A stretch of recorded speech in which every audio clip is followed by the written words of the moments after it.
Good evening, everybody. My name is Paul Kotz, Chair of the North Andover Zoning Board of Appeals. Welcome to the meeting for May 11th, 2021. There's our call to order, and we start with the Pledge of Allegiance. If everyone would please rise and recite the Pledge of Allegiance.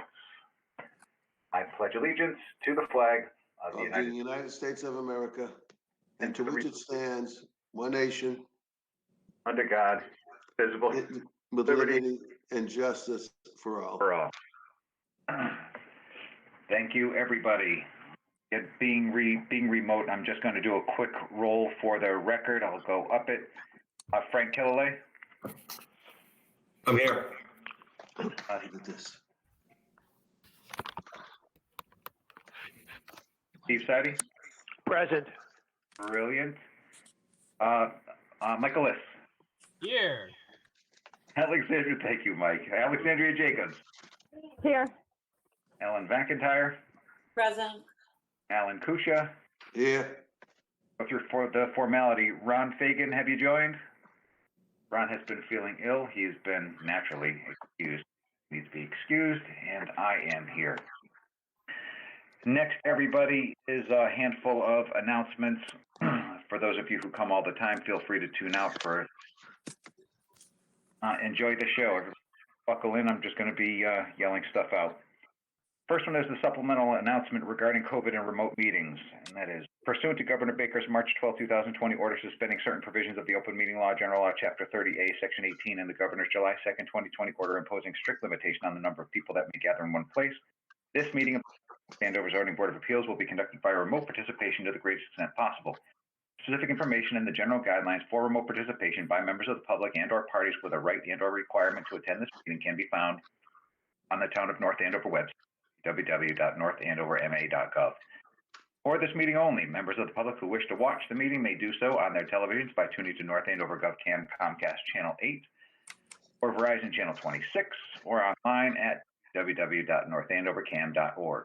No in-person attendance of members of the public will be permitted, but every effort will be made to ensure that the public can adequately access the proceedings in real time via technological means. In the event that we are unable to do so, despite best efforts, we'll post on the Town of North Andover website an audio or video recording, transcript, or other comprehensive records of the proceedings as soon as possible after the meeting. If the public would like to participate in the public hearing, please email your question or comment prior to or now during the meeting to our zoning administrator, Jennifer Battersby, at jbattersby@northandoverma.gov. J as in Jen, B as in boy, ATTERS, Sam, BY, northandoverma.gov. The question or comment will be read during the proceedings and responded to accordingly. A copy of the application and supporting documents are on file in the Zoning Board of Appeals, 120 Main Street, North Andover, Massachusetts, and may be viewed on the Town of North Andover website at www.northandoverma.gov. Second item that I'll recite is there are a handful of ground rules or announcements or commiserations.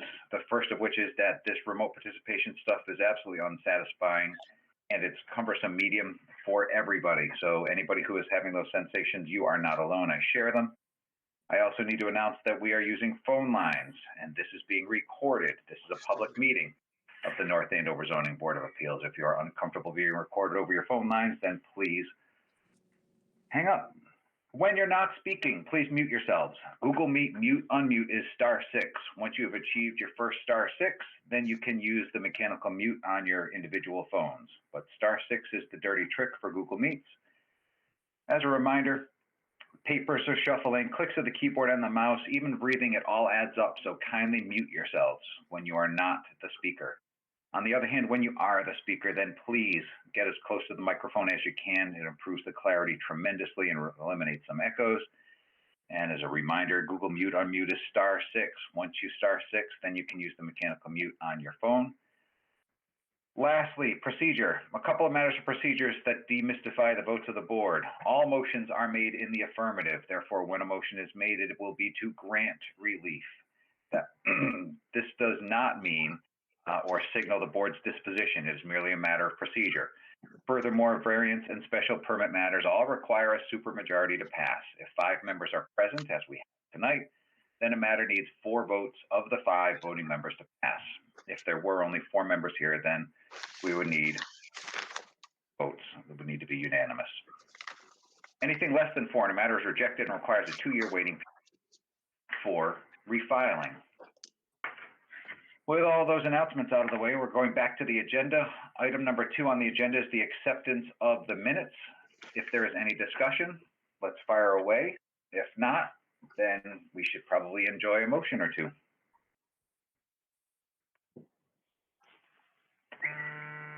I'll make a motion to accept the minutes as written. I'll second them. Made by Ms. McIntyre, motions by Steve, that was Steve Sidey, right? Yeah, Correct. let me just put an amendment to that, the acceptance of minutes of April 13th and April 20th, 2021 as written. Thank you, Ellen. Your second still stands, Steve? Yes. All right, I will. Mr. Kusia, I believe that you were recused from it. I am A matter recusing of- myself from this. Bob, I'm going to go over you, not as a matter of disrespect, but just as a matter of. And who would, Jen, who would be the next vote?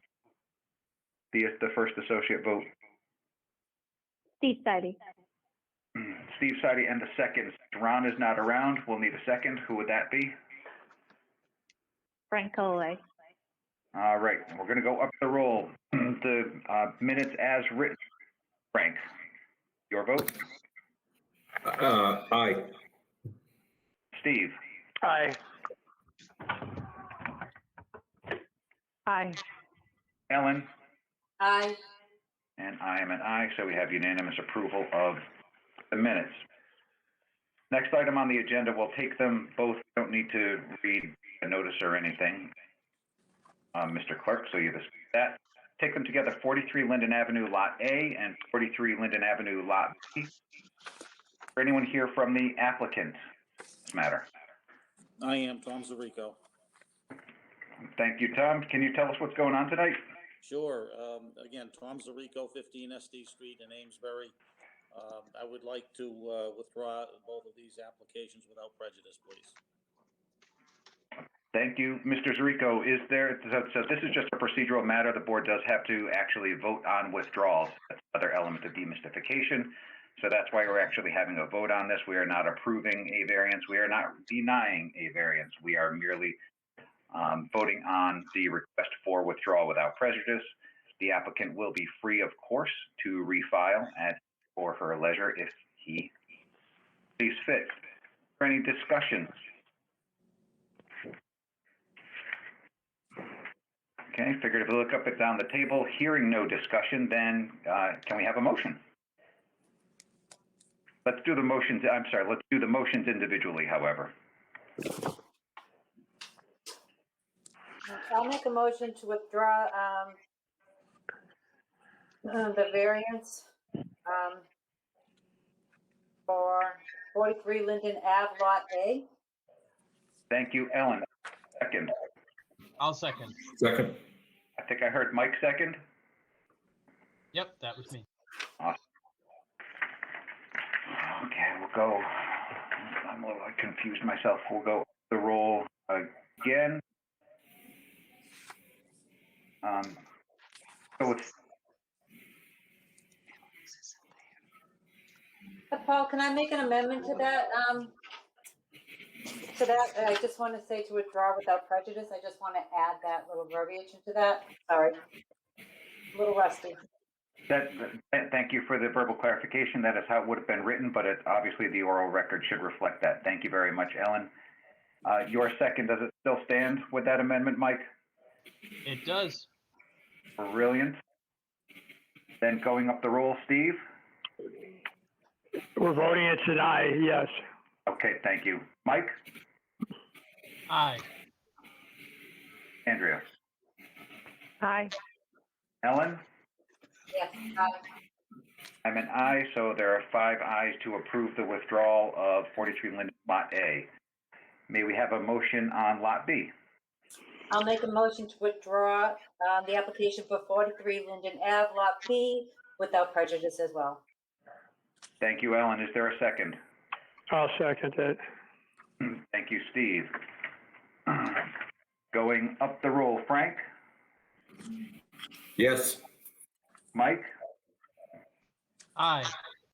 Alexandria, Aye. Ellen McIntyre, Aye. and I am an aye. Have a unanimous approval to withdraw 43 Linden, Lot B. Thank you all, and thank you, Tom. Thank you very much. We have a new public hearing, 1740 Turnpike Street. Just before we open it, before Mr. Clerk opens it, do we have anybody from the applicant on the line? Yes, Jack Freehan. All right, brilliant. We'll ask for another introduction more formally once Mr. Clerk reads the notice. Mr. Clerk, the floor is yours. Okay, thank you. This is a petition from Robert Michaud for property at 1740 Turnpike Street, map 107.B, parcel 0021, North Andover, Mass. 01845, in the Village Residential VR zoning district. The applicant is requesting a variance pursuant to Town of North Andover zoning bylaws, section 195-6.6, permitted signs in the VR zoning district for the purpose of allowing a 18.75 square foot sign. Specifically, applicant has requested a sign size needed a relief variance of 16.75 square feet. The sign size proposed is 18.75 square feet. The sign size required is 2 square feet.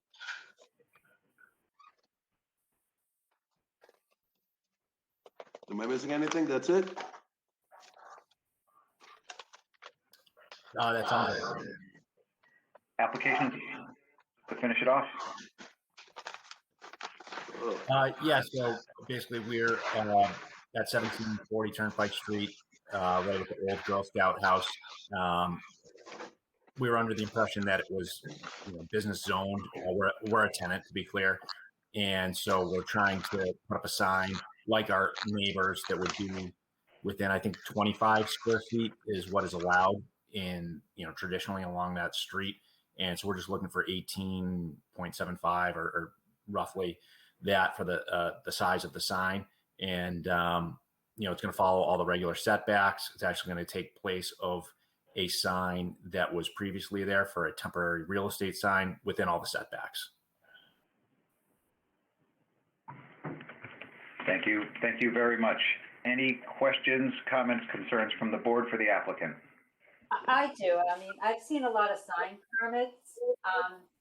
You just don't have any size on your side, how big it is, how big the granites are, how it's just, I'm sorry, I'm just hesitant to grant this. I'll even look at this because application is kind of lacking. You don't tell me how big your sign is. You don't tell me how big I'm just a little disappointed on how this was presented for a sign company. Sure. So I'm calling from the side of Superior Rate Mortgage. We're the tenant. We contracted Bob Michaud from Fast Signs, who gave us a breakdown of the size of the sign. I did deliver that to Jen Battersby, and possibly there was some information from Bob Michaud when he did it as to the size. I believe that it should still be in there. The square footage is here, but the dimensions are not. So it says 18.75 square feet, but what are the actual length and width? I mean, I see that it's a 36 by 75. So you have a little teeny picture that, what it's supposed to look like, but I don't know how high your posts are. I don't know. It looks like it was Photoshopped on. So for me, I can't get an accurate portrayal. Is it going to be 10 feet from the ground? Is it going to be 20? I just don't know because you don't have dimensions on it. You just have the size of the sign dimension is what my. Okay. Yeah. So I sent one electronically that had an initial breakdown from the sign company. I'd have to take a look at what I delivered at the town hall for what was taken out of that initial application, what was replaced. Initially, the plan was to have it in the middle between the entrance and the property line. And it was clear that we were not going to meet the setbacks. So we moved it to where it was appropriate so that we would fit within the setbacks as to not require a second variance. Some pages were removed from the application so as to not indicate the wrong location. So if that is missing in terms of the exact dimensions, I'd have to, that was a physical drop off. So I don't have what exactly you guys are looking at. You have no dimensions of how far, you just have a picture. I don't have dimensions. Is it going to be 20 feet off the floor? Is it from the ground? Is it going to be 2 feet? I just don't know because you just have an image that is not, it's just.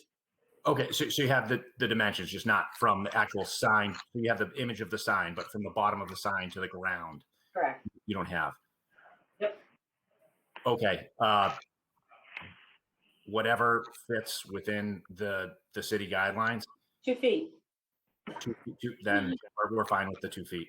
No. I'm just saying that's what fits in. I just find your application is not. It doesn't provide enough information for me to make an accurate decision. So basically, what we're looking for is how big are the posts? How tall are the posts? How wide is the sign? How thick is the sign? How tall is the sign? How far is it from the ground? How far is the sign going to be from the ground? Are you having lighting put on the sign? And where exactly is the specific placement of the sign? I see the Because place on the plan. if I look at the Turnpike Street sketch plan, okay. So I see where it's going to be there. But in terms of all of the dimensions of the sign and the post, You have to down realize to the nitty gritty. a big relief. And I understand 114 is, it's a weird corridor, but you're asking for almost 90% relief. Okay, so what's the next step from here? I'm only one person in the board, so I mean, it's, if you want, I'm sure other people might have questions as well. So from my perspective, I'd want to know the size of the posts, how tall they are. I want to know the thickness of the sign, the length of the sign, how tall the sign is, how far the sign is going to be off the ground. It also wouldn't be bad to know, since you bring up businesses in the area, what the average, what we're looking at in terms of what other businesses are around there in terms of sign. I know the Alpine is across the street, but I don't believe they have any sign on the ground. I think they have just a sign up on the post. So that's what that's something other members of the board would probably be looking for in terms of specifics of the sign. Okay, and I can try to get all that. And like I said, sorry if I don't have the exact thing that was put in front of you. I dropped it off physically, so any adjustments, I apologize that I don't have that. And I'm sure I can get that list of specifics from you or this recording. So, yeah, I'm not sure what the next step is here, if it's a vote but I can really get that information for you guys. Buried among one of the earlier requests for information was the lighting of the sign. There is no lighting for it. No lighting whatsoever. Not even going to put a ground spot on it. Nope. And materials, it looks like the posts appear to be granite, but the language beneath it indicates that it's PVC. So we've got plastic posts. How about the sign itself? I believe it's vinyl. All right. Thank you. Is that building, is it only a single tenant, or is there a chance there might be other signage for other tenants? So there's 2 units. We occupy about 75% of it. There is a second unit that's for lease.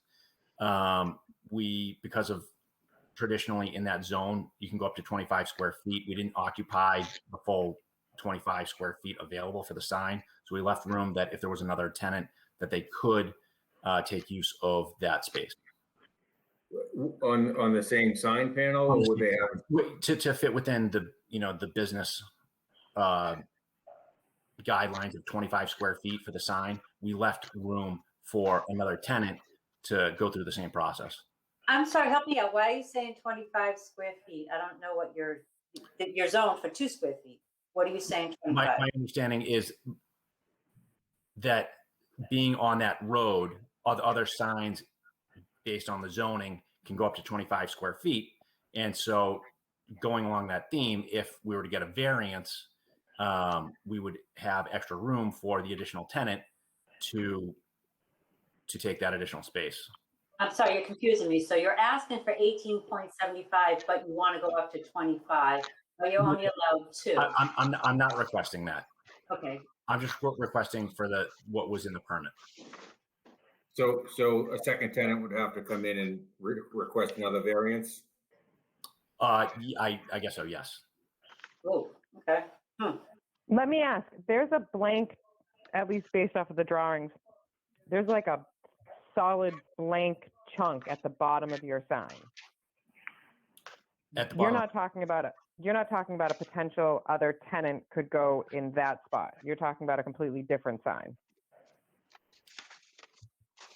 It would be at the bottom of that, below our sign. In the white space I'm seeing, or like in the void below that sign? In the void below the sign. Okay. So you're potentially asking for, coming back for another variance to make it up to the 25, is what you're. Sure. So I'm speaking on behalf of the tenant. There's the land. Wait a minute. You're not the applicant. I'm speaking on behalf of Bob Machad. When I spoke to Paul and Jennifer, they said that I could, based on the way I filled out the information, that I could speak on behalf of them in order to get this permit. I obviously should have got Bob Machad from Fast Signs to speak on this, because Jennifer, do we have authorization? Yes, we do. Okay.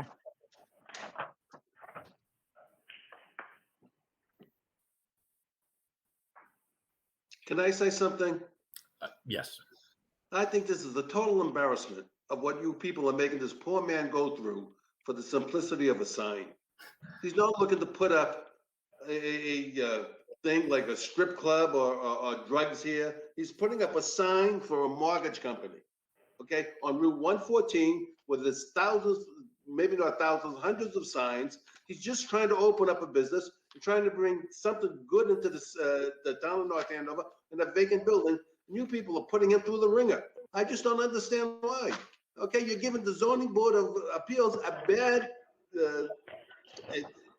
a bad whatever. Okay, trying to put a man through the ringer for something that should be so simple. Alan, it would be I a just can't believe shame. this conversation. I just can't believe the conversation that I'm hearing. Alan, can I answer that? You can all pick on me. You can all pick on me. But No, one at a no, time. it's not picking on you. There's rules and regulations that have to be followed. And it's in the proof of the burden to prove why a variance is requested. So he's requesting a 90. The reason why the reason why the man is requesting it, because he wants us for his business to open and have some signage at 114. That's great. You know what? That's great, but you have to follow the rules and regulations of our bylaw. This is almost a 90% relief that he's requesting. So I'd like Is to it know out more of character? information. Not putting him through the ringer. It's Ellen, is it requesting more out of information. character for what's currently existing on 114? But I'm Have you requesting driven more up 114 and see all the information, signs that are currently existing? It's not putting him through the ringer. It's requesting more information to make a You're asking the damn guy what's the lettering gonna be and what the sign is made of. Absolutely. Okay, why don't you ask him how deep he's gonna put it in the ground too? Okay. You know what? Sure. How It's deep you within gonna our put it in right. the ground, Jack? I would have to ask Bob Machad from Fast Signs. And what kind of concrete you gonna use when you anchor it to the ground? Granted, he already said. It's already there. My understanding, if I recall, it's granite. Alan, I'm not putting him through the ringer. I'm requesting more information so I can make an educated decision on this application. It has nothing to do to not permitting him so he could put his business in there. It's for me to have an educated decision. That's all it is. Am I the only one here who is sitting here with a picture of a sign that says post sign printed 36 by 75 laminated and applied to PVC granite posts. Am I the only one who has that picture here? Or do all the members have that picture here? I think you're, Alan, we all have it. You're the only one that wants to defer to one single image. I think the rest of us are seeking a little bit more information because it's not just the sign, it's what comes next. And where the board is exploring before we had this little sidelight is what could come next. And what could come next is somebody can come in and ask for another, I can't even do the math, but another 6 or 7 square feet of signage in addition to the picture that we are all looking at. But he would have to come before the board for this additional signage, correct? White space underneath Superior Rate Mortgage, and then there is a space where there is nothing but air. And if somebody is seeking to fill the panel of white space, that is a very, very, very different suggestion than somebody who says, nope, we're probably going to need to fill up the airspace on the low end, or we're going to have to put more signage on top. That matters to me a lot. What else is not on this image that we are looking at and you are deferring to is the illumination. And forgive me for trying to discuss, for putting somebody through the ringer by asking them whether or not the sign is illuminated. And Paul, didn't he say it was not going to be illuminated? He did, but that's part of the questioning though, Alan. Okay. And I understand that question. And he answered that question. The sign is not to be illuminated. Then we are each of us going to wait until the other is done speaking, or we will just not speak. Can we all agree that we do not need to talk over each other? Can we take turns? Absolutely. May we to a vote, Mr. Clerk? Absolutely. Would you kindly make a motion What would you like me to make the motion to be? that the board agrees to take turns? I'd like to make a motion that the Board of Appeals on tonight, what is today's date? May 11th, takes a vote that we will all speak in order and no one will speak on top of one another. Do I have a second to that motion? That's a swell motion for a second. I'll second it. I'll second. I think I heard motion made, and I will go. Frank, Sure. Mike, Yes. Alexandria, Yes. Alan, Alan? Alan, I'm not gonna, I'm gonna abstain. Alan, Kusha, No. and I'm a yes. We need one more on abstained. We'll go to Steve. Aye. All right, so we have enough ayes that we have voted as a board to actually take turns. With that, Mr. Kusha, the floor is yours until you stop speaking, and then somebody else will have a turn. Mr. Kusha. I surrender my time to the next person on the board so they can enlighten me on this subject. Thank you. Any other questions from the board?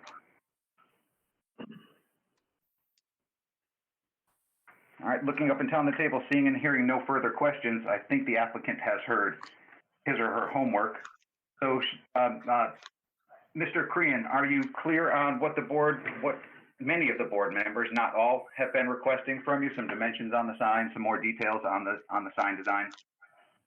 Yes, and I'll make sure to get those exact specifics and reach out. Yeah, I think there's a recording of this to make sure that I have all that. And I'm not sure if there's anything that I can do to make sure that that's voted on again soon, or whether I have to wait for another meeting. I'm not sure the process from here. Generally speaking, we continue to the next meeting, which is, Jen, when is the June meeting? June 8th. So, Mr. Crean, we would continue to June 8th, and in the interim, you would need to supply the materials that you've heard the board requesting tonight, at least a week before the next hearing so that it can be distributed to the board members. Okay, so is there no vote, or? The only vote will be to continue to June 8th. Unless, if you are welcome, however, to press the matter, and you could certainly get a vote on the substance tonight. Unless anybody besides Alan thinks that they'll give me a thumbs up, then I guess I will wait. All right, so there is can there be a motion to continue to June 8th? I'll make a motion to continue the application till June 8th. Thank you. Ellen is, All right. is there a second? I'll second it. Thank you, Steve. Motion made and seconded. Going up the roll, Frank, Aye. Alexandria, I've recused myself on this one. recuse yourself on the entire matter or on the vote to continue to June 8th? Oh, I don't know. Am I able to vote if I'm not going to vote on the final decision?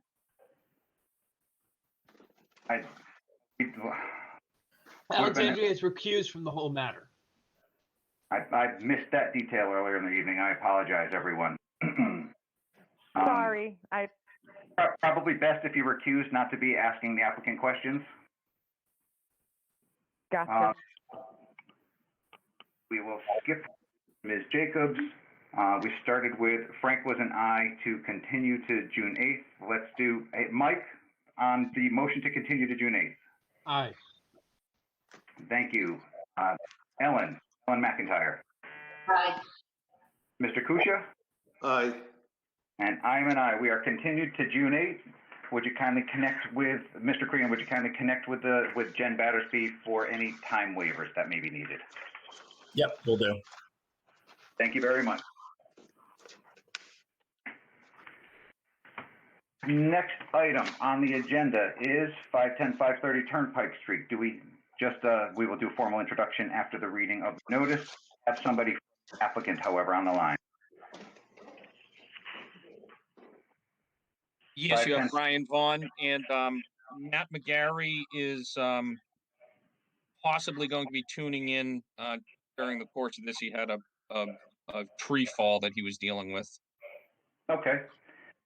So, since we at least have the applicant in the room, then Mr. Clerk, would you kindly recite the notice? It'll be my pleasure. Notice is hereby given that the North Andover Zoning Board of Appeals will hold a public hearing remotely via conference call on Tuesday, May 11th, 2021 at 7:30 p.m. to all parties interested in the petition of John F. McGarry, trustee of Pico Trust, for property at 510-530 Turnpike Street, map 25, parcel 64, North Andover, Mass. 01845, in the General Business Zoning District. The applicant is requesting a modification of previously approved variances pursuant to a notice of decision year 2003 for petition 2003-007, a corrected copy, recording it at Essex North County Registry of Deeds, book 7917, page 145. The modification being sought is to amend the conditions imposed upon the approval. Specifically, the applicant seeks the elimination of condition number 2, no portion of 510 or 530 Turnpike Street to be used for restaurant or any food-related retail business or fast food outlet, and no portion of 510 Turnpike Street to be used for medical doctor, dentist, or other healthcare practitioner's office. For the sake of clarity and removing all doubt, the applicant is requesting a modification of previously approved variances pursuant to a notice of decision year 2003 for petition 2003-007, original uncorrected copy recorded at Essex North County Registry of Deeds, book 7819, page 097. The modification being sought is to amend the conditions imposed upon the approval. Specifically, the applicant seeks the elimination of condition number 2, no portion of either 510 or 530 Turnpike to be used for a medical doctor, dentist, or other healthcare practitioner's office, restaurant, or any food-related retail business or fast food outlet. Application and supporting materials are available for review by appointment only at the office of the zoning department located at 120 Main Street, North Andover, Mass. On Monday, Wednesday, and Thursday from the hours of 8 a.m. to 4 p.m. Tuesday from the hours of 8 a.m. to 5:30 p.m. and Friday from the hours of 8 a.m. to 11:30 a.m. By order of the Board of Appeals, D. Paul Clark Jr., Esquire, Chairman. Punctuated beautifully as usual. Thank you very much, Alan. Who do we have from the applicant in the room? So Brian Vaughn from Smolak and Vaughn representing the applicant, and I see that Matt McGarry has now also joined us. That's terrific. Thank you. Why don't you let us know what's going on with this application, Brian? Okay, so this is a property. It's one lot. It has two buildings on it, 510 and 530. It's the site of 510's an office building. 530 is the former Fitness for You and the old Salem 5. Salem 5 has since moved out and relocated to the adjacent Crossroads Plaza. The Fitness for You has shut down. So the 530 building is currently vacant. 510 is currently fully leased. Back in the buildings were built sometime around the late 60s. When the current owner purchased the property, they did some modifications. In 2003. They revised the site plan when they were permitting for the Salem 5. And at that time, they required a couple of variances. There are two variances in place. The first one relates to the parking. Because it's on Route 114, there's a footnote in the dimensional requirements, which has an increased setback from Route 114. And so some of the parking on the front was located within that setback. And the second variance was for an aisle width driveway. The one-way drive going around the side of the building to the right was not of an adequate width for the zoning at that point in time. Since that time, and I should say that, paramount to this issue, in 2003, when the variance was approved, the zoning board at that time issued the variance subject to a condition, and that condition required that at no point in time could the property, I shouldn't say the property, could the 530 building, that the 510 building have any, doctor, dentist, or medical uses, and then that the property couldn't be used for any food-related businesses, restaurants or otherwise. It's been a pretty tough market. They've been trying to get the property leased, and they're not having much success. We would seek to just eliminate the use restrictions. Hopefully we can find a tenant. There has been some interest in the property for people that would have food related uses. For instance, there was one prospective tenant that had kind of an indoor golf type of a use, which important part of his business would be some possible food service and or drink. But because of the variance, they're unable to offer it to him. So we're seeking to try to just eliminate the use restriction, which would just allow the owner to use the property for whatever it would otherwise be permitted for pursuant to zoning. The qualification, the issues, I guess, that the zoning board was considering at the time was, potentially too much congestion based on a restaurant use. I would suggest that the applicant, even if they did find the food-related use for the property, there still would be protections available to the town. Namely, I can think of two things, one of which is the site plan special permit was issued with a restriction on food-related uses. So we would have to take any user that was going to offer food back to the planning board for them to approve the traffic and circulation issues under the existing site plan. And then secondly, the other protection that is available is that there is under a change in use, we're going to need a CO from the building inspector, and under the zoning bylaw for site plan review, we would trigger again site plan review if there were traffic or additional parking needs based on the uses at the time. So I guess that's kind of the 30,000 foot perspective. I don't know if anyone had any specific questions. Well, I mean, thank you, because my name was on that in 2003. So I was on the original application. And the intent and the purpose of limiting the use was because of the 114 corridor, and next to it was also Fuddruckers at the time. In the going in and out of both areas, just caused so much congestion, and that area in itself is not a safe area as well. And I think we needed a traffic report, if I recall. And my other question is a technical question. So you didn't exercise your variance. So how can you request a modification? I just don't know the technical portion of this. So how can this be a modification to a variance from 2003?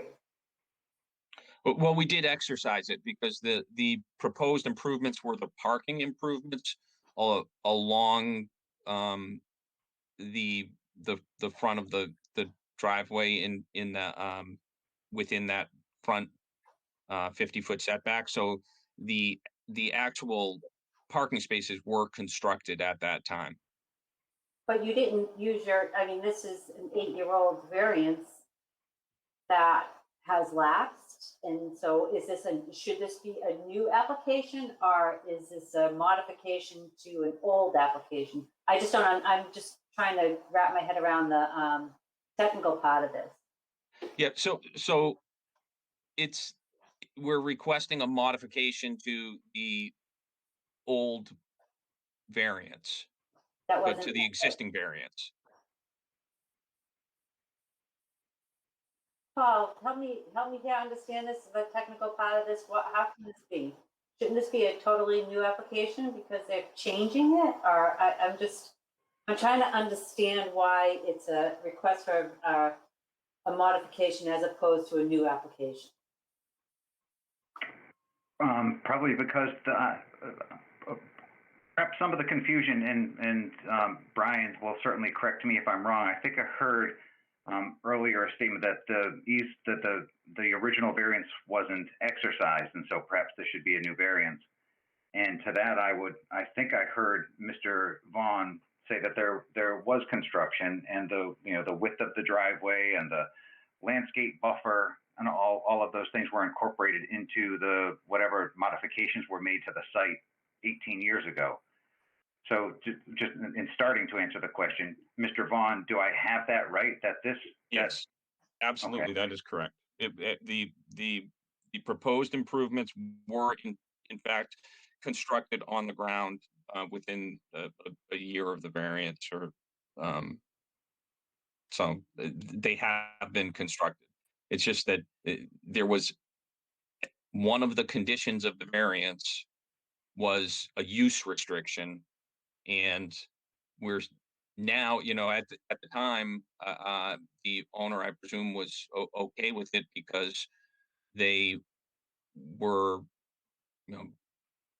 not intending to have any food related services. It was a bank, and they were putting a bank in. They're unable now to rent it to another bank or to find anyone so far, although they've been marketing it, to take it and use it for other purposes. The users that they have had come along so far that they maybe could have signed leases for, have had some element of food-related businesses. And So then I it's, think, go ahead. go ahead. So I think what I'm hearing then, just to kind of repackage, perhaps crassly, I appreciate that. I'm saying things crassly in order to make sure that I don't lose the message in too much language. But what it sounds like is, so the variance was exercised and the applicant took advantage sounds negative, but availed itself of the relief that the board granted the applicant 18 years ago. But 18 years later, it wants to remove what appears to be one of the few conditions that the board laid on this. So if I'm understanding things right, the applicant wants to keep its relief, but eliminate one of the conditions. One of the downsides to the variance approval is this condition that the applicant is trying to eliminate. The applicant is not giving back any relief. Is that accurate, Mr. Vaughn? No, they're not giving back any relief. However,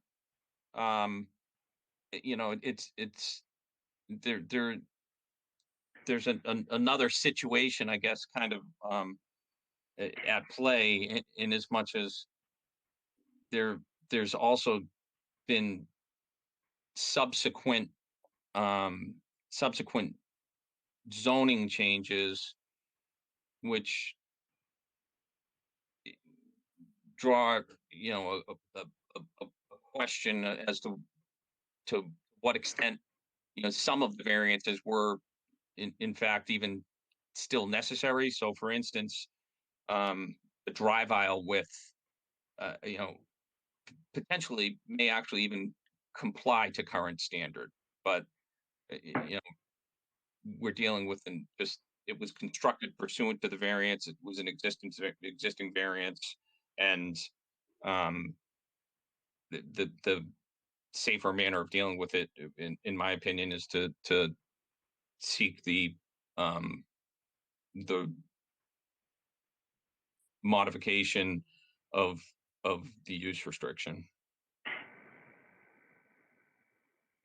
I just have to clarify that I said 8. My apologies, it should be 18 years. And there's a big difference between 8 and 18. So can you just tell me, Brian, what is an office in a restaurant allowed there now, the use? Yes. Changed? Yes, there's the zoning. It's general business. A restaurant would be an allowed use, and office is also an allowed use. The the only the zoning around there's a little funky with a bunch of changes, but it's in this particular zone. It's just the Crossroads Plaza next door and this property that are in that general business zone right there.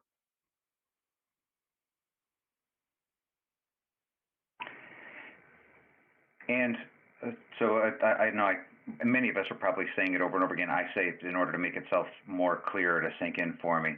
So the only change that we're asking to make is to essentially open up the use of the parcel, to expand essentially the condition narrowed the table of uses. What we are seeking to do is to reopen the table of uses to include the medical doctor, dentist, healthcare practitioner, food-related retail business, or fast food outlet. Just seeking to eliminate the condition that use is not allowed. In no way, correct me if I'm wrong, Mr. Vaughn, the board is not voting to force you to have food retail use. It's only voting to allow the opportunity for you to have that use, and that use, should the applicant so want to put in, a healthcare practitioner or a food-related retail business, would still have to comply with the bevy of other items in the zoning code or the health code or the planning codes and all that kind of stuff. So this is not, again, correct me if I'm wrong, this is not necessarily the end of the road for applicant to get a restaurant to be crass or a doctor's office to be crass into this space. It is just a first step in that path by getting rid of the single largest impediment to a restaurant is this condition on an 18-year-old variance. Exactly. We're not, we're not, we still have to go through the process for everything. And I think even to Ellen's point, and I'm not sure 18 years ago what the zoning bylaw exactly said, but I think it's if we look at in the zoning bylaw currently, section 8 points. Let's see. Bear with me 1 minute, please.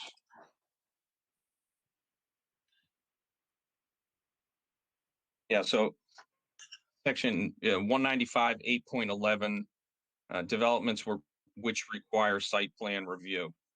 So site plan is required for, and if we go down to A3, any construction site improvements, new uses in existing structures or developments which contain new processes not normally associated with the existing use and which result in changes in the potential nuisance to adjacent property, traffic circulation, stormwater, on or off the site. In application of the parking standards of section 1 indicate the need for 5 or more new or additional parking spaces. So under this section A3, if we put a use in here, which based on the then current tenant mix is going to trigger excessive parking or excessive traffic, the building inspector is then kicking us back to the planning board, and the planning board is going to require traffic study and traffic review to make sure that the traffic issues and congestion issues, which the board was considering 18 years ago, are going to be addressed to the planning board's satisfaction. So there's definitively, and by the way, the site plan special permit also restricted restaurant and food uses. So regardless of the fact that the zoning bylaw now would trigger the site plan review, the actual existing site plan special permit would prevent the applicant from doing it without getting further study, review, and approval from the planning board. So, we're not asking for anything more than what the zoning would allow for the property, so that it can be marketed. If we can find a willing tenant, then we still have to go to the building inspector. The building inspector is going to look at the parking based on number of spaces and what the mix is with other users, and then we're going to be triggered to have to modify also the existing site plan review. It's just that it's really difficult, and you can't competitively market a property to most users, and particularly in the current market in light of COVID and everything else, to people when they know that, gee, I've got a restriction on a zoning variance. You're not allowed to do it. That is ending too many discussions in the marketing process. Brian, can I ask you a question? Now, if this is an allowed use, which you're saying it's allowed use in general business now because the zoning has changed, does the original application need to be modified to accommodate today's day? What would be wrong with the, is there anything that needs a variance? You saying that the opening of the entrance needs to be wider, more parking, less parking, no drive-through? So That's my biggest concern, not that, Yeah. Everyone understands that the economy is, for lack of a better term, faulting, or, the economy is, God knows what it's gonna be. So, I mean, we all get that, I get that, it's just my concern is the variance that was given to you and a change that is requested 18, not 8 years later, for a modification for one portion of it, how does it affect the second portion that we did grant? So the portion that was granted was for the parking spaces in the front setback.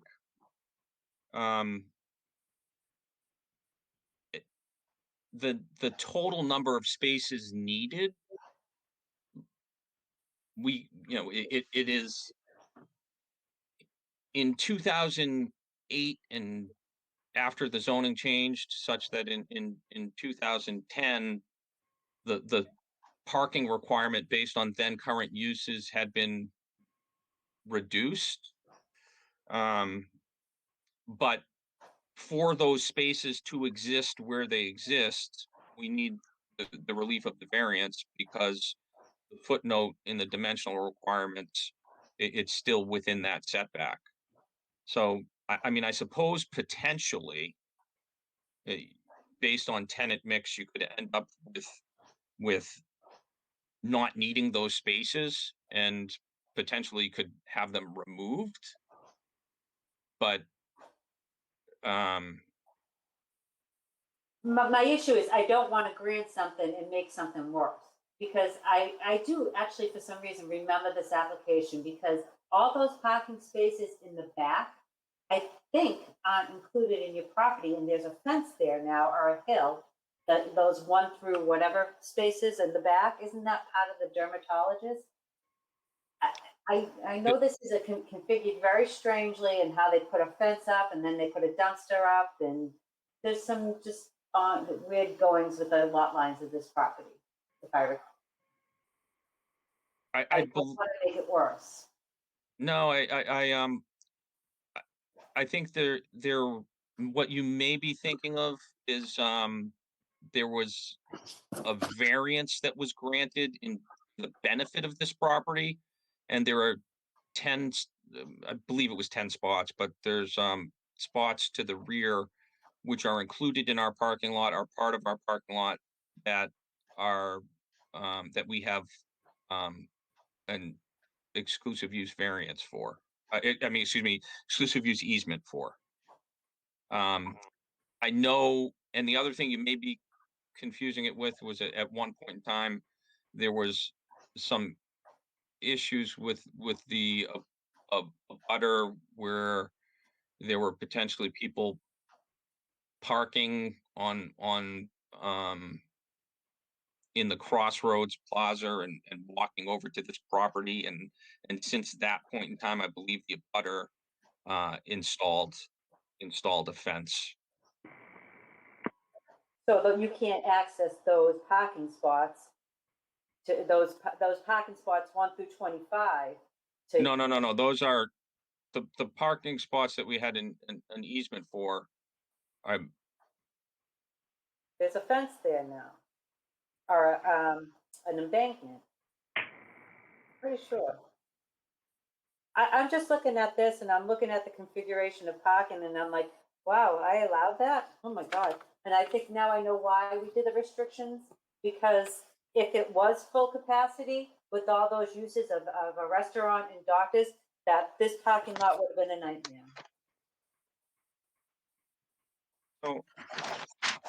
So Ellen, the parking spots 1 through 25 that there's an easement for,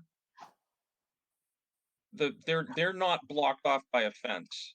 Are they shared with the dermatologist? No, and they're not shared. They're only used by this property.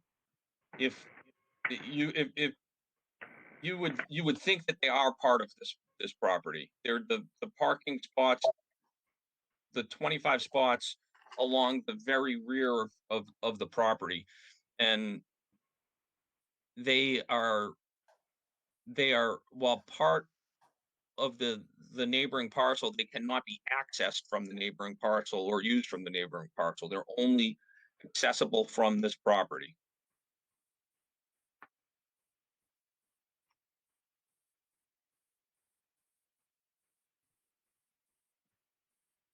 I know now why we did what we did, so.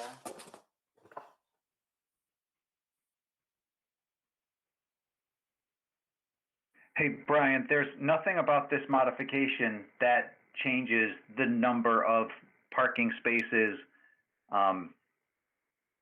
in in the applicant's lot, right? That there, I think, what does it say? There are 127, and we're not looking to change that number, are we? No, except there's one caveat to that. There's technically 124 parking spaces right now, but that was because in 2010, the when the drive-through for the bank was approved, 3 of the spaces were displaced.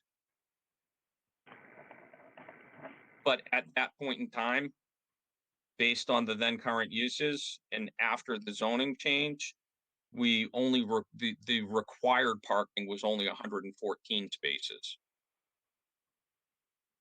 Brian, are these the standard parking spots or has it been, I'm trying to, do these parking spots meet the current day requirement of size? I would have to look at that to give you a definitive answer, but generally, yes, they're If I recall, the size changed in our zoning.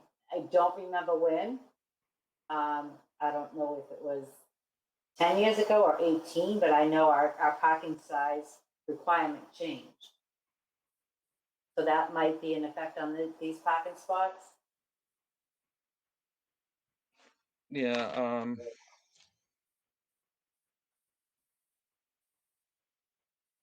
can take a quick look at that.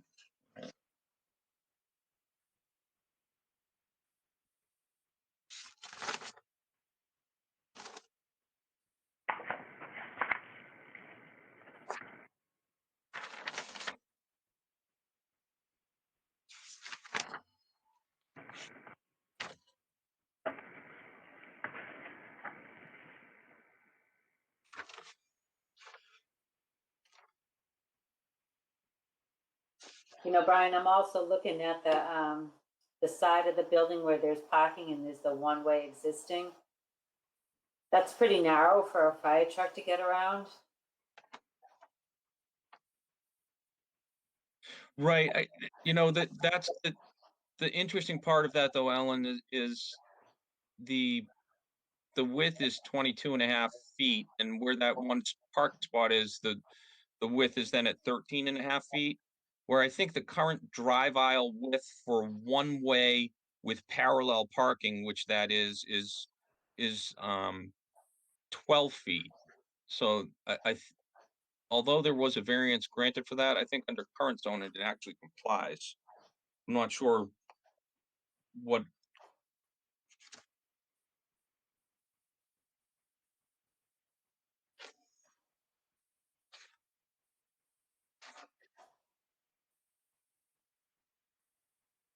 It's just my concern that when you take an old application and you try to modernize it, there's a lot of things that have changed in the town. I mean, so I just want to make sure everything's up to the current standards of the zoning of the bylaw. So. Yep. So I'm just looking at section 8.5. Generally speaking, it looks like stall width is 9 feet and depth is 18. And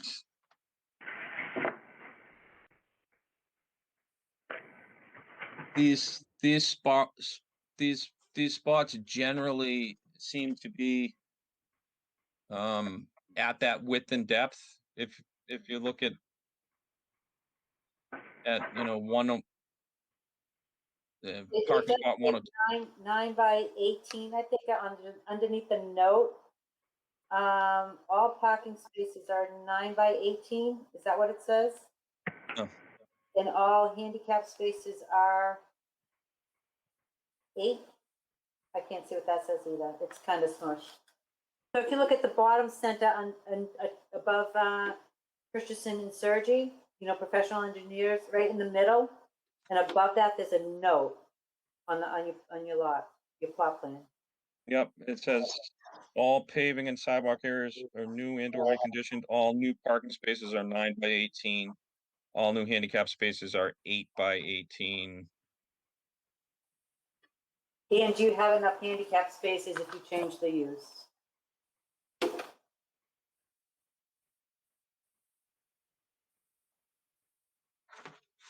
It's not, I mean, I wish it was just as simple as changing the use. I mean, these questions need to be addressed and answered. So, I mean, once you make a whole change to this whole application, because they went hand in hand with each other, and there was a reason why you had the limitation on it. So I just want to make sure, again, everything's addressed.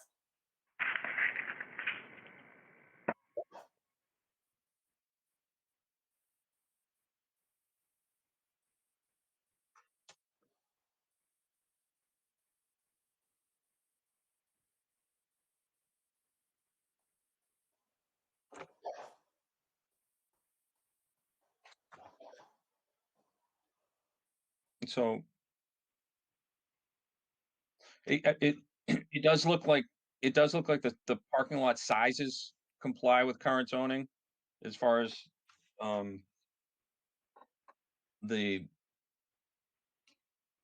the number of handicap spaces. Is that the only remaining issue you're concerned with?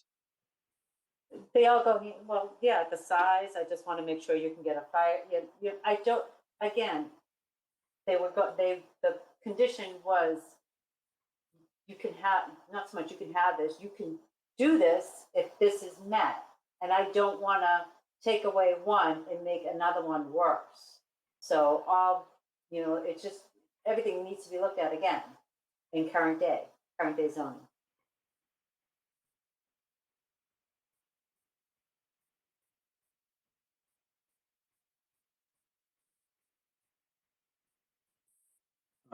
Can I just step in here for a sec? This is Paul Hutchins. All this will be addressed when the applicant applies for it.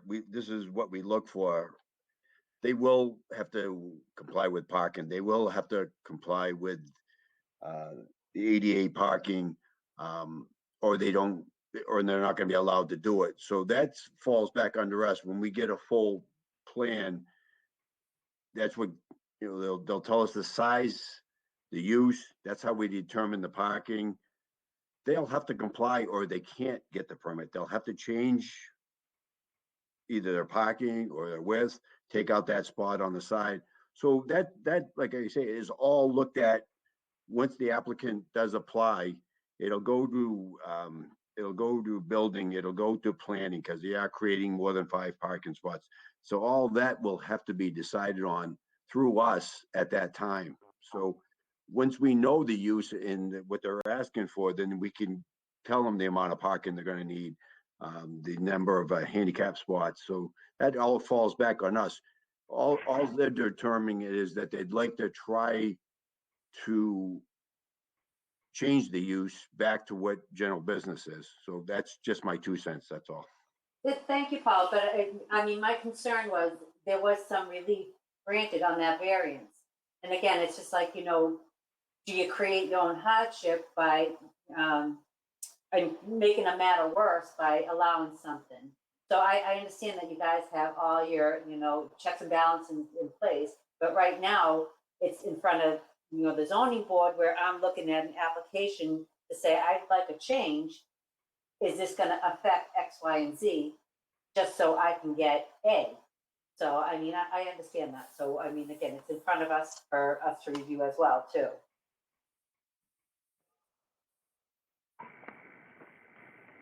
So Paul, in shorthand, if the applicant hits the bonanza and, look, I'm being silly here.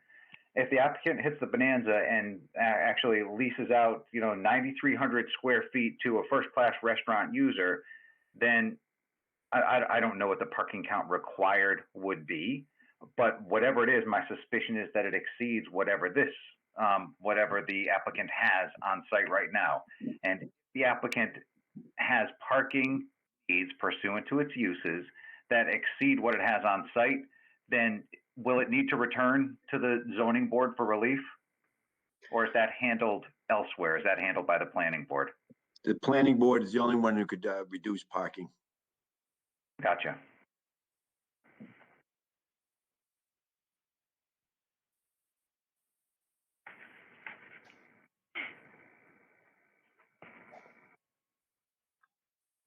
Ellen, are you still cogitating the question, or shall we open the floor to other members?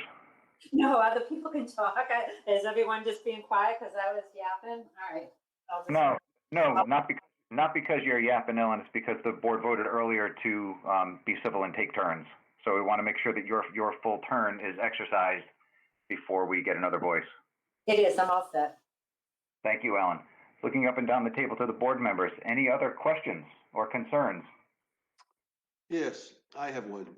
Ellen, could you just go over, what was the wisdom in the board, and what was it, 2003? To take away the food service and the doctor's offices? What was the reasoning behind it? So Alan, I'm lucky I can remember 5 minutes ago, but I think the rationale, and I'm only going to speak for what my rationale would have been 18 years ago. I was a totally different person then, but I think my rationale was that if you were allowed, because of 114 back then was just starting to get congested, and I'm not sure if Crossroads was in there with Fuddruckers, but I'm pretty sure it was. I think it was to limit the congestion of that corridor of the in and out, and not have the quick in and out like Crossroads did. Mm-hmm. And they would have had to have parking right now. It was a stretch anyways, and I think they would have had to have more parking than was requested. And back then, zoning granted relief of parking, so that came to the zoning board, not planning. Well, a question I have, Ellen, would be, could you limit the size of the restaurant to the parking that was available? I mean, if the restaurant was only allowed so many X square feet, and then the parking would be for the X square feet, so the restaurant could only be so big and only seat so many people. I think that's not up to me to decide, but I think that is like when you get that specific in limiting the use of the building, okay, we're gonna let you do restaurant, but we're gonna only allow 1,200 square feet. I mean, I think that's too restrictive to the applicant. I think you either do or you don't type thing. You know, you can have a restaurant or you can't. I don't think it should be, you can have it, but I don't believe in buts. So I think the rationality of the board was, you don't have enough parking to do this, but we're gonna give it to you because, again, the economy was very, very different 18 years ago. And back then it was, actually it was full capacity. Both of those buildings were full capacity. Mm-hmm. Now, I understand that the economy changes from 2003 to 2021. What the hell, it's 18, 19 years, so, you know, and we have to learn to bend with this, but that's only my opinion, that's all. And thank you for the input.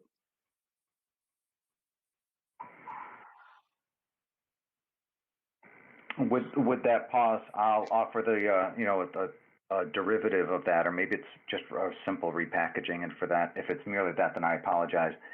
But I would tread, when I looked at the decisions from 18 years ago, my first reaction was to tread very carefully, because the board 18 years ago, whatever my opinion of the members may have been, I'm certain was very contemplative in granting the relief, and in the same ways that we ordinarily are.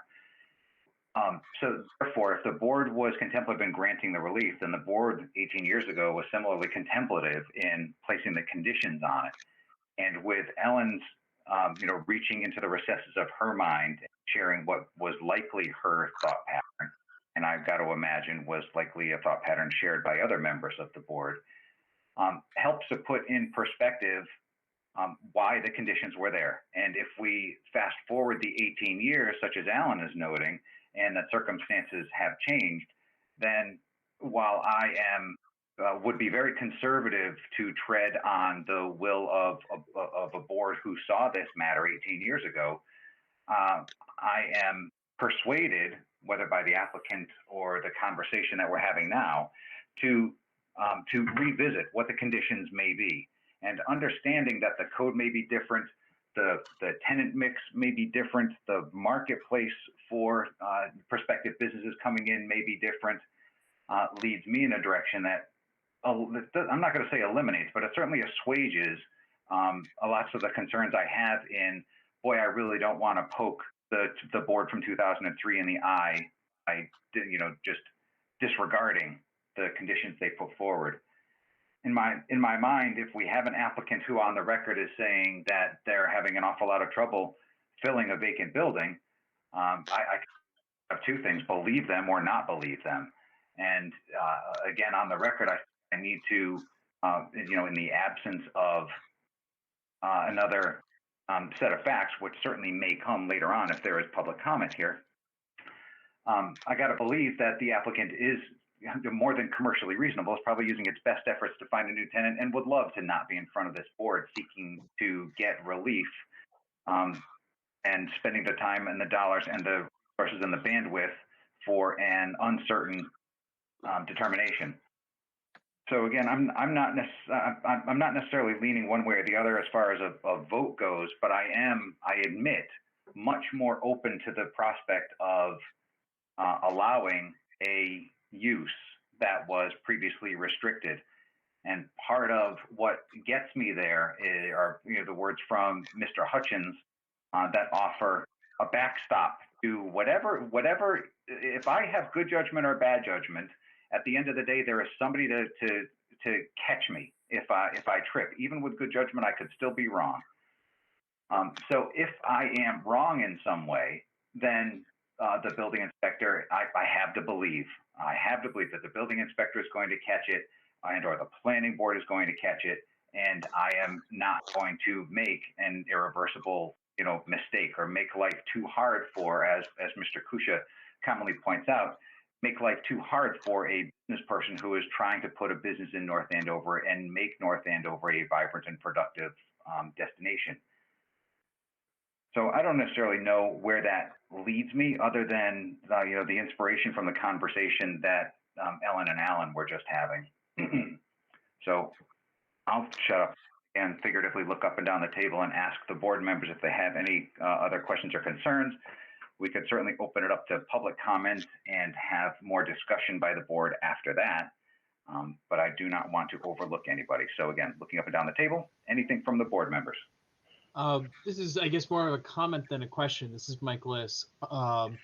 That because I feel like it would be relevant, I souped around to look if I could find the 2003 meeting minutes for this meeting to see if thoughts were expressed, and I couldn't track them down. I'm sure we have them somewhere in town records, but it might be worth digging those up as part of our deliberations if we don't decide tonight. Suggestion, Michael. And Jen, I think that's kind of a punt to you to see if you could root around in between now and next meeting, see if there's anything available. There very well may not be, as Michael pointed out, but if you would kindly look around, that would be extraordinarily valuable. Any other board members? Not a question, but just an observation and comment, and that is, as we're proceeding here, I think that it's a reasonable request from what I've heard and seen so far. Thank you, Steve. Anyone else from the board? I think I'm with Steve. I think it's a reasonable request, but I guess I'm curious about why you need to add these other type of uses. Are you having trouble leasing the space just because no one else is interested in the space, or because you're looking for premium rents that only these uses would pay?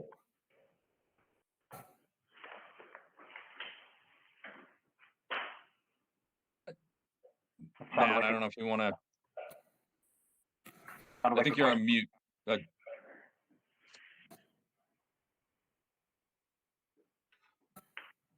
I'll go in. That sounded like a question for the applicant. Mr. Vaughn, any thoughts? I think to my knowledge, they're having difficulty leasing it. But Matt, who is on the line, would probably be better to speak to it. And I think he was trying to, but I'm not sure. Yep. Okay. I'm on now. Okay. Sorry about that. I couldn't get my mute. Yeah, so we just want to have it available. When you're trying to lease this space, when you have a potential person, we've had many different restaurant, donut places and so on and so forth. And it's just really hard when you go to show the space and they are interested in it and you have to tell them that, let me get back to you, because even though it's a general business zone and, next door, they allow it, and it's kind of the same situation, that we just have to tell them that we can't, let them in, or it's a possibility. It just isn't on the marketing end. It's just not a very good position to be in. Are you not getting any responses from any of the allowable uses? Well, I mean, obviously with COVID, it's been a real tough year. We had a few things, in our hat before COVID hit, and then COVID hit. We actually had a gym in the back that had to go. Actually, they went bankrupt because of COVID. But we just want to be able to have the use to be able to have. I have another inquiry that last week called me up and asked me, and I told him that we were having this meeting this week, and he said, "Good luck, let me know." So it's just. I think just because it's in the general business zone, I just feel that it just works out marketing wise, I think, better. So it is hurting us not having this allowable use as well. So. Okay, thank you. It occurs to me to ask this question. So obviously there's this condition in the variance from an awfully long time ago. If we reach back, for those same 18 or 20 years, you got an easement from it sounds like the abutting property behind for the parking. Question is there friction in that at all regarding the kinds of uses that are allowed on this parcel? In other words, did you have to trade some uses in order to achieve the parking easement? No, we do not contractually. No, it was just a straight easement from the abutting property. Thank you. Anything else from the board? Seeing and hearing none, but certainly there will be another opportunity for comment. I'll look at Jen. Jen, do we have any public comment on this matter? No public comment. Thank you very much. So that makes things simple. Coming back to the board, additional thoughts? Are we on a path to a motion? What are we thinking? No further questions from me. Thank you, Steve. Anything else from the board? Ms. McIntyre, admittedly, I was doing some administration behind the scenes while there was conversation. Were there any specific requests that you made for information or change? I don't want to overlook those if you did. No, I did not. I just wanted to understand, the reasoning why, for me, I just couldn't wrap my head why they were at the zoning board, because it's such an old application for a modification. I'm not sure why it shouldn't be. I still don't know why it shouldn't be a new application, to be honest. I guess, Ellen, the one thing I would just add to that is the reason is because, the parking spaces were constructed, the drive aisle was constructed. We're not looking to change anything on the site. The use restriction only exists because it's a condition in that old variance. So I guess the chair's earlier comment about, well, you got something for this variance and now you're looking to kind of change that. Well, I guess that's true. We've got parking spaces which are within the front setback. So short of filling them all in, we still need the variance that was granted in 2003 for the property to comply with zoning and to exist. So but see this as a minor modification. I see this as a major modification to this application, and I don't consider it a modification. I consider this should have been, in my eyes and in my opinion, a new application. So, because you're changing this whole process of this, no, I don't think it's a modification. I just think it should be, in my opinion, a new. And I'm trying to understand why. So It's where I guess though the change would be what though? The use, right? The Correct. use is restricted by the zoning bylaw, and it's an additional use restriction which is imposed only by the 2003 variance. So it's the 2003 variance that needs to be modified to address the use restriction issue. And my other concern is, again, if you change that, how does it affect? If you change A, how does it affect B? And you can't provide that information. I mean, I haven't Well, seen. I think though B is addressed by Paul Hutchins gets to scrutinize it and beat up the client, and then also the planning board still gets to scrutinize and look at. But you're here now, you're in front of the zoning board, and I understand there's checks and balance in place, but in order for me to make my decision, again, just like the last application, I need to have all the information in front of me before I can make an educated decision and feel comfortable with yes or no decision. And these are the questions that I'm asking that I have a concern about this application. If I could interject, and I don't know if it's a helpful interjection, but I'm hoping that it is. On the first point, whether it should be a new application, in many regards, we do have a new application. There was an application, there's notices, and we have a hearing. So in that regard, we're kind of starting from scratch. The trick, however, is that the starting from scratch to modify a variance that was granted 18 years ago. So what is a little bit confusing is if you have a new application, what would the applicant be applying for? It wouldn't be applying for the variances that it's already been granted. So what's it applying for? It would be applying essentially for a variance to its variance. And that feels an awfully circular, which is why instead of applying for a variance to their previously granted variance, they're applying for a modification to the previously granted variance.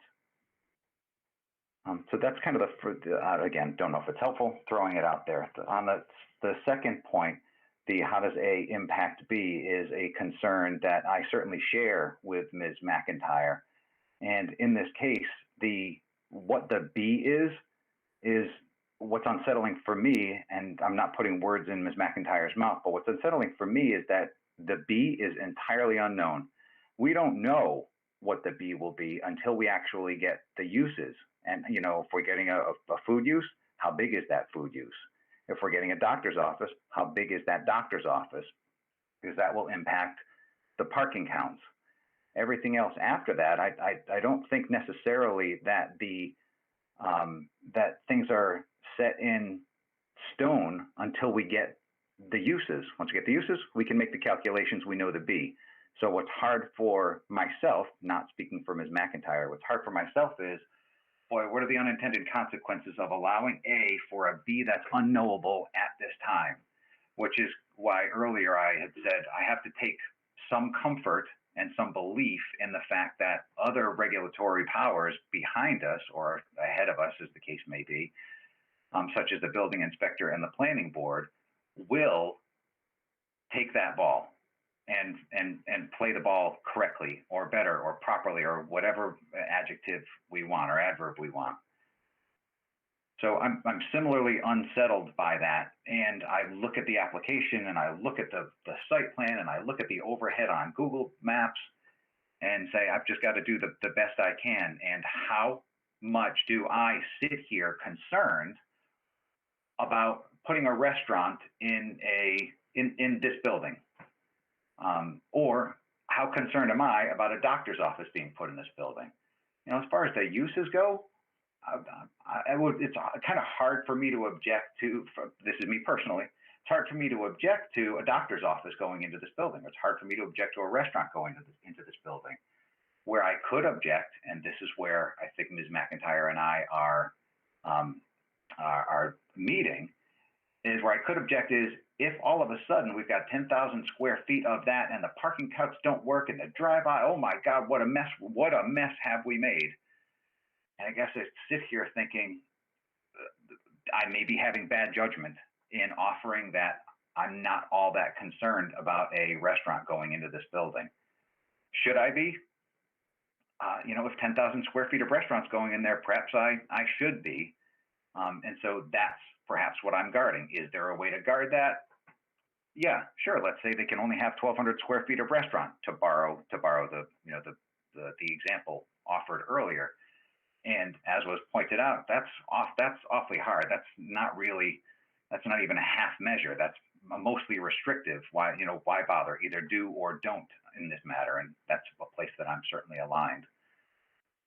So if I'm a guy who is measuring just the uses and taking the liberties of not worrying about B and looking Paul Hutchins figuratively in the eye and saying, gee whiz, Paul, I hope that you're worried about, we're giving this A, you're worried about this B, right? You're going to do the right things by the fire department and by the ADA and by the other businesses in the area and certainly by the patrons, right, Paul? And of course, he's going to do that. If he weren't doing that, we would have a much different problem in the entirety of the town, not just for this application.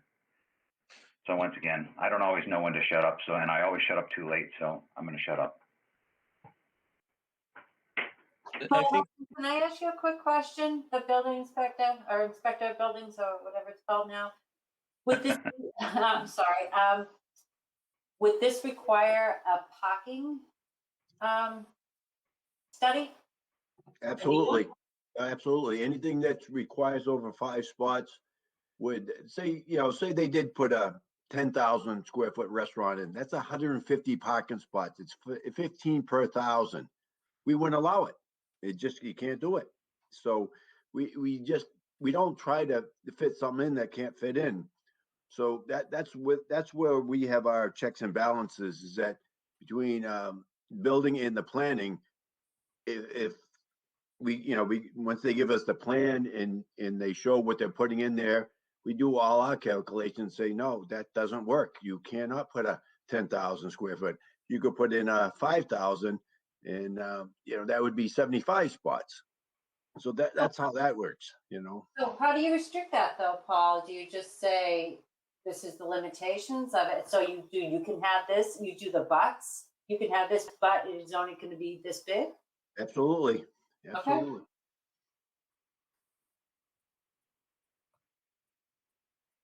And that's through the planning? Yes, the planning has to, like I said, anything that creates more than 5 parking spots and over 2,000 feet, planning has to okay it. And they would require, again, the traffic study, correct? Exactly. Traffic study that, we'd have a parking analysis. Then, say everybody looks at it, fire looks at it. It's all, basically 7 departments that look at it to okay this. It'd be going to the technical review, right? Exactly. Okay. Yep.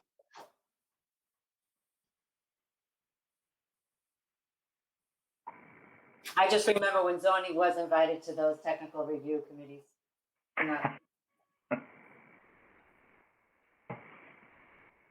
Thank you for those insights, Paul, and asking the questions, Ellen.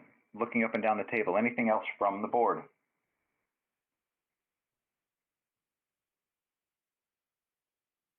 All right, seeing and hearing nothing else. I don't think we have any material from the last 45 minutes or so that suggest a continuance. However, my ears are always open to the concept if there is something that we need. If not, then I would look to the applicant and ask, do you want to proceed with a vote tonight, or do you want to continue and bring any additional information that may assuage the board in a month? So I'm not hearing the board suggesting a continuance. How about the applicant? Are you in any way interested in or needing a continuance, or would you like to press on with a vote this evening, should the board be inclined? I'm, obviously, if the board is looking for further information, we want to put you in the best position to make a informed decision. But if there isn't any further information that you need, unless Matt tells me otherwise, I would probably be inclined to say we should proceed. That's a fair approach, Mr. Vaughn. So again, looking up and down the table for the board, are there any board members that would like any additional information and want to have it continued for a month, or are we satisfied with what we have before us? Satisfied, not necessarily to grant or reject the variances request, but satisfied in that we have enough to make a decision one way or the other is what I was intending. I'm satisfied. Thank you, I'm Steve. satisfied. All right, I'm hearing satisfied. I would ideally, in a perfect world, I would love to have the minutes of that meeting, but absent that, I think I can make a decision. Fair point, Michael. Thank you. Michael, I was there, so I can tell you if you have any other questions like Alan had. So I can tell you that I think we discussed pretty much. Okay, earlier on, you mentioned that you felt like you didn't have a complete memory, so I just wanted, if there's anything, I don't know if there was anything else to be gained there or not. It's all coming back to me now. Okay. All right. Well, then I trust you, and then I'm all set. Oh, I wouldn't do that. All right, thank you both. It appears as though we're heading toward a motion. It's not my intention to step on anybody, but I can't see anybody to forward to have anything to say. If you do, just yell out. Otherwise, I will ask Jen. Jen, the earlier votes were more procedural and not substantive. Who is the next associate member to vote? Franz absent. Michael Lick. All right. Thank you. So if there be no further discussion, yell it out if you've got it, then perhaps Mr. Clerk should have a motion. Okay, Mr. Chairman, should we make a motion to close the public comment has that motion been made to close the public comment? That is a wonderful motion to make. A motion made. Is there a second? I'll second. Motion made by Mr. Kusia, seconded by Michael Liss. Going up the roll. Steve. This is just a motion. Aye. Thank you. Alexandria. Aye. Ellen McIntyre. Aye. Alan Kusia. Yes. And I am Paul Koch. I am an aye. So public comment is closed. We did a little bit of deliberation. So I think we can have a motion from you, Mr. Clerk. I'd like to make a motion to grant a modification of a previously approved variance pursuant to a notice of decision made 2003 for petition 2003-007, corrected copy, recorded at Essex North County Registry of Deeds, book 7917, page 145. The modification being sought is to amend the conditions imposed upon the approval. Specifically, the applicant seeks the elimination of condition number 2. No portion of 510 or 530 Turnpike Street to be used for restaurant or any food-related retail business or fast food outlet. And no portion of 510 Turnpike Street to be used for medical, doctor, dentist, or other healthcare practitioner's office. For the sake of clarity and removing all doubt, the applicant is requesting a modification of previously approved variances pursuant to a notice of decision year 2003 for petition 2003-007, the original uncorrected copy, recorded at Essex North County Registry of Deeds, book 7819, page 097. The modification being sought is to amend the conditions imposed upon the approval. Specifically, the applicant seeks the elimination of condition number 2, no portion of either 510 or 530 Turnpike to be used for medical, doctor, dentist, or other healthcare practitioner's office, restaurant, or any food-related retail business or fast food outlet. Now, I don't see any plans that I would really have to reference to include in this decision. Am I correct or incorrect? Oftentimes, what we ordinarily list all of the supporting documents in the application, Alan. I'm happy to have you just recite in accordance with with the plans and other materials submitted with the application and received at the hearing. And then Jen and I will list them item by item in the decision itself. Well, I am looking at a site plan that's dated 2003, drawn by the Landry Architects. And there's no number on that. And then there's a site plan dated A1, which is the Salem 5 drive-up window, which is not something I think we need here, right? So we're gonna restrict it to a site plan dated February 11, 2003, drawn by the Landry Architects, which shows all the parking and the buildings on said site.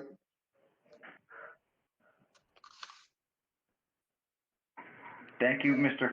Motion made. Is there an amendments? I always over any amendments. A second? I'll second. Oh, I missed it. Was it Michael? Yep, that's me. Motion made by Mr. Kusia. Motion seconded by Mr. Liss. We'll go up the roll. Michael? Aye. Alexandria? Aye. Ellen McIntyre? No. Alan Kusia? Yes. And I am an aye. Vote of 4-1. Modification. Thank you, Mr. Vaughn. Thank you very much, Paul, and board members all. Good luck. Thank you. And where's my agenda? There's one more item, and there was an amended in order to give an up. Mr. Hutchins, Ms. Battersby, would you like to give us?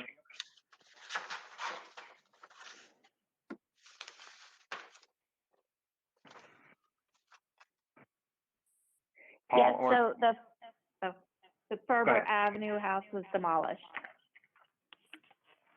So to remind everybody, Ferber Avenue was the application we had with potential structures on it, and the applicant has demolished third unit. Thank you very much for letting us. Looks like that's the end of the agenda. Being no further business. I make a motion to adjourn. Thank you, Mr. Kusia. Motion made. Is there a second? I'll second it. Thank you, Steve. Going up the roll. Frank?